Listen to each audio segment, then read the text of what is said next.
how to make custom Telegram premium emojis. So if you want to make custom Telegram premium emojis, then what you need to do is first you need to open up your Telegram application. These emojis add personality to your chats and make conversations more fun.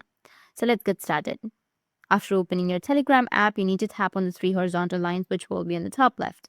After that, go with your settings, and under settings, you need to just scroll down and then go with chat settings.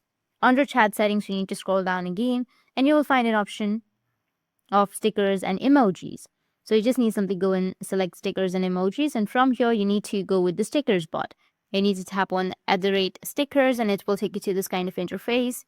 Now you need to type /start in the chat and follow the bot's instructions. Give your sticker pack a name and add your custom emojis. Once done, Telegram will generate a link that lets you share and use your emojis instantly.